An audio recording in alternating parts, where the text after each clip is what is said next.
Salut tout le monde, j'espère que vous allez bien. Aujourd'hui on se retrouve pour un nouveau tuto. Et c'est un tuto que j'avais envie de faire depuis pas mal de temps. Vous l'avez vu dans la miniature et dans le titre. Je vais vous faire Doodle Jump en Fimo. Donc voilà, je pense que tous ceux qui sont nés dans les années 90 connaissent ce jeu. Je ne sais pas pour les plus jeunes, voilà, c'est un jeu sur smartphone où faut taper pour faire monter son doodle le plus haut possible. Voilà, et c'est le jeu sur lequel je joue à chaque fois que je m'ennuie dans le métro ou dans le train. Donc voilà, à force je me suis dit il faut que je fasse en Fimo. Donc voilà, je sors aujourd'hui, j'arrête de parler, cette intro est assez longue comme ça, j'espère que ça va vous plaire, que ça va vous donner des idées et que vous allez comprendre toutes les étapes de cette création. En tout cas moi je suis très contente et puis bah voilà, je vous souhaite bon visionnage.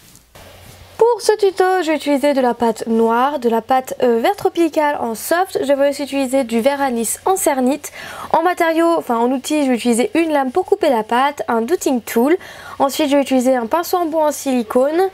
Je vais aussi utiliser des clous pour pouvoir accrocher la création et pour autre chose, vous allez voir, un rouleau pour étaler la pâte et de la Fimo liquide, sans oublier évidemment de la peinture noire, vous allez voir pourquoi après. Désolée si j'ai une voix cassée, je suis un peu malade au moment où je fais cette voix off, voilà, désolée. Du coup je commence par prendre du verre anis, je viens faire une sorte de gélule, de médicament, vous voyez, je fais un ovale en fait, je sais pas trop comment décrire cette forme. Et voilà, c'est un ovale.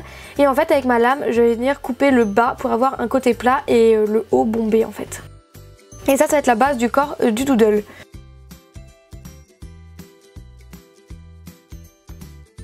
Ensuite évidemment je le retravaille, désolée j'ai vraiment la voix cassée, c'est horrible. J'espère que ça va pas trop vous déranger pour cette vidéo. Ensuite je vais venir faire son nez, sa trompe, appelez ça comme vous voulez. En tout cas prenez une photo de doodle si vous voyez pas à quoi ça ressemble. Et en fait je viens faire un cône et je viens tirer les côtés de ce cône. Je sais pas vraiment si c'est très compréhensible mais de toute façon je pense que les images parlent assez d'elles-mêmes.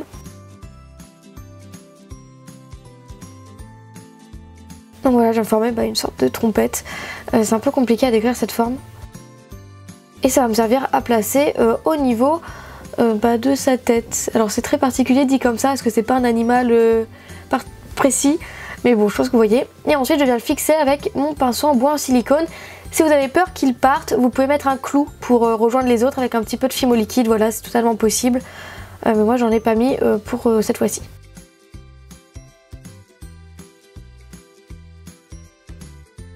Ensuite on va passer à son habit, on va dire ça comme ça, à ses vêtements. Donc je viens aplatir de la pâte verte tropicale avec mon rouleau. Donc ensuite avec ma lame je viens faire des bandes plutôt fines. Et elles sont pas épaisses du tout, voilà, faut pas les faire épaisses sinon ça va faire trop bizarre. Faites plutôt fin. Voilà, et en fait je viens faire le tour du doodle avec.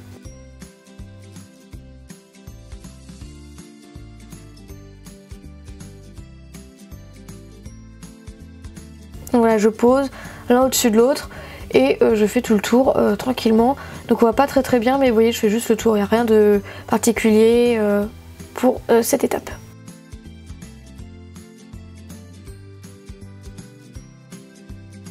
Évidemment je coupe quand le tour est terminé.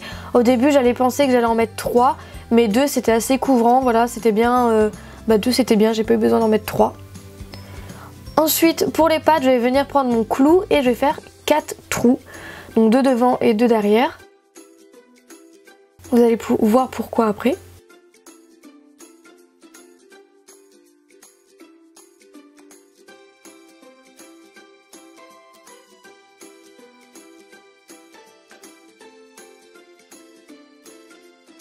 Ensuite pour ses yeux, je vais faire comme d'habitude, je prends mon dotting tool, je vais faire un petit creux. Et ensuite je vais pouvoir mettre des petites billes noires vraiment toutes petites et de la même taille. C'est très important qu'elles soient de la même taille pour pouvoir mettre dans les trous pour former les yeux.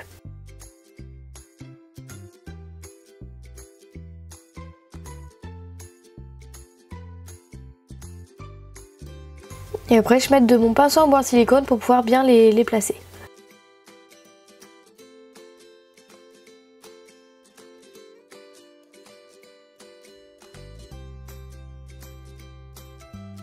Ensuite vous pouvez préchauffer votre doodle 5 à 10 minutes au four si vous voulez. Moi c'est ce que j'ai fait, je l'ai préchauffé quelques minutes pour pouvoir former les pattes. Donc pour ça je vais mettre un clou et je viens tordre à l'aide de ma pince. D'ailleurs j'ai oublié de mettre la pince dans la liste du matériel, désolée. Voilà, je viens tordre pour mettre à la place des trous que j'ai fait. Alors j'ai décidé de les faire en clou et pas en fimo parce que c'était tellement fin que c'était beaucoup plus rapide et beaucoup plus simple de mettre directement un clou.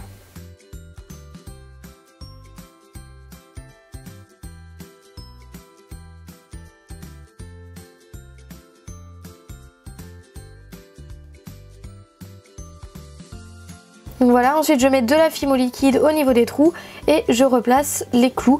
Donc si je mets de la fimo liquide, c'est pour éviter que les clous bougent après la cuisson pour qu'ils restent tous dans le même sens. Et ensuite je mets au four à 110 degrés pendant 30 minutes. Et une fois que c'est refroidi seulement, je viens mettre de la peinture noire contre les clous, voilà. Parce qu'en fait, si vous avez une image de doodle près de vous, vous voyez que ces pattes sont noires et que je n'ai pas de clous noirs, je sais même pas si ça existe. Donc voilà, je viens les peindre, c'est beaucoup plus simple, c'est une étape en plus, mais voilà, c'est pas très compliqué, il faut juste être un petit peu patient pour pas en mettre partout.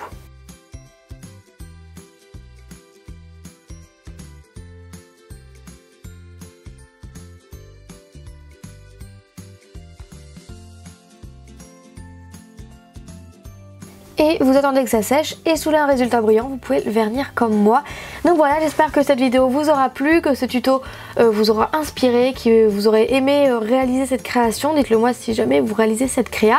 Désolée encore pour ma voix cassée ou mes petits reniflements qu'on aurait pu entendre pendant le long de cette vidéo. Voilà, je suis malade comme je vous l'ai dit avant, donc désolée pour ça, j'espère que ça vous aura pas trop dérangé. En tout cas, je vous fais plein de gros bisous et puis on se retrouve bientôt pour une prochaine vidéo. Salut!